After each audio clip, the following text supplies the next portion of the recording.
Olá, meus amigos! Novamente com vocês, o Radar do Mundo Judaico, por Marcos L. Ziskin.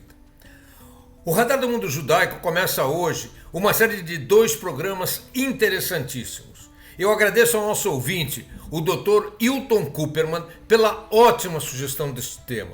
Vocês ouvirão muitos nomes nesse programa, ouvirão muitas datas, mas não é isso importante. O importante é que o que cada uma dessas pessoas fez. Sugiro que você assista até o fim. Você vai descobrir fatos e informações maravilhosos. Não se esqueça de curtir o nosso programa, acionar lá o curtir. Isso é de suma importância para mim e para a continuidade do programa. Compartilhe e divulgue o nosso canal. E se você ainda não se inscreveu, faça-o agora e acione também o sininho, assim você saberá quando novos programas vão ao ar.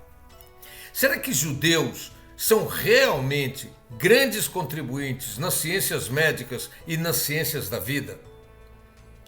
É costume ouvir que, se você observar ao seu redor, notará que há uma imensa quantidade de médicos judeus, não importa onde você vive, se no Brasil ou na Austrália, no México ou nos Estados Unidos, na França ou na Inglaterra, enfim, cabe perguntar, será que essa afirmação é verdadeira? E se ela realmente for verdadeira, qual é a razão para isso? Apesar de a gente poder ir até a época clássica dos gregos e romanos, hoje no programa nós começaremos a partir da época dos cruzados. No dia 18 de julho de 1290, o rei Edward I assinou um decreto expulsando todos os judeus da Inglaterra. O nome Manuel Dias Sueiro pode ser desconhecido, mas o seu nome judaico é extremamente conhecido. O nome judaico era Rabino Menasseh ben Israel, judeu português, expulso pela Inquisição de Portugal e proeminente figura na Holanda. Ele escreveu o livro The Hope of Israel, onde se lê: pode-se ver que Deus não nos deixou, pois se um nos persegue, outro nos recebe civilizada e cortesmente. E se esse príncipe nos trata mal, outro nos trata bem. Se um nos expulsa de seu país, outro nos convida com 1000 privilégios. E não vemos que essas repúblicas que recebem os judeus florescem e aumentam muito o seu comércio? Mas não apenas pelas suas proezas econômicas os judeus são valorizados. Era por toda uma série de habilidades, entre as quais a sua perícia nas artes médicas.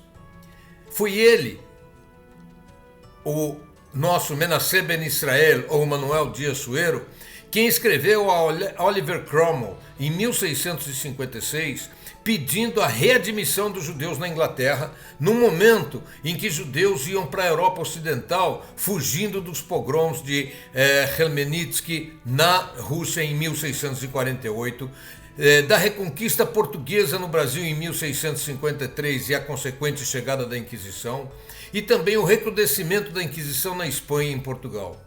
A existência de inúmeros médicos judeus era parte importante da sua carta.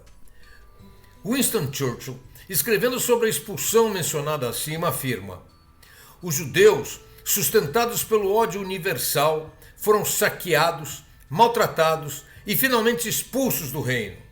Exceção feita a certos médicos, sem cuja habilidade pessoas importantes morreriam por falta de quem os cuidasse. De fato, na maioria das vezes, os principais médicos das cortes governantes da Europa eram judeus. Eu vou lhes dar alguns exemplos. Frederico III, do Sacro Império Romano, Fernando e Isabel, da Espanha, Elizabeth I, da Inglaterra, Luís XIV, da França, Catarina de Médici e Catarina a Grande, da Rússia.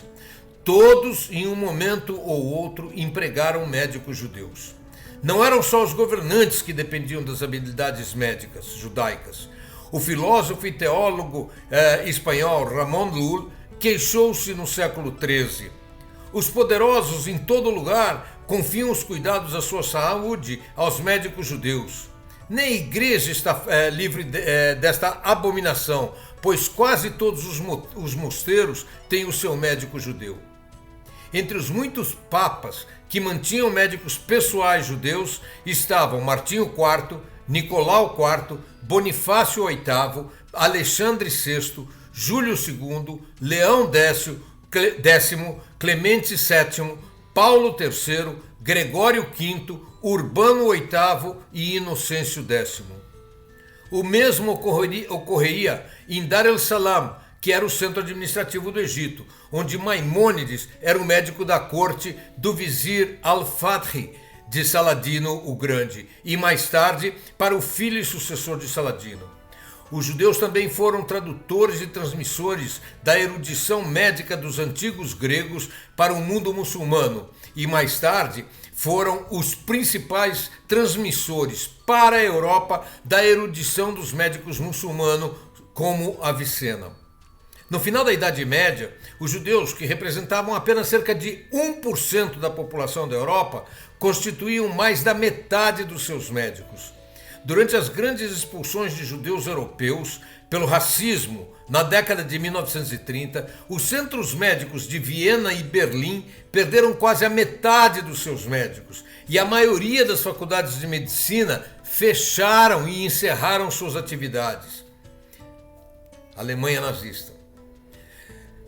Muitos judeus europeus fugiram para os Estados Unidos, ajudando a alimentar a ascensão meteórica e a proeminência na pesquisa biomédica. Afinal, 40% de todos os prêmios Nobel de Medicina dos Estados Unidos foram conquistados por judeus, e mais de 1/3 dos membros da área das ciências da vida na Academia Nacional de Ciência dos Estados Unidos e também no seu afiliado Instituto de Medicina são médicos judeus. 40%. Preste bem atenção, porque a seguir eu falarei de cientistas judeus proeminentes, ganhadores de importantes prêmios internacionais no campo biomédico, e apresentarei uma análise mostrando que há mais de 3/4 de todas as vidas salvas por todos os avanços científicos e médicos na história da humanidade foram por avanços para os quais judeus constituíram pelo menos 50% ou mais dos desenvolvedores. Voltaremos a isso no programa da semana que vem. Até lá, meus amigos!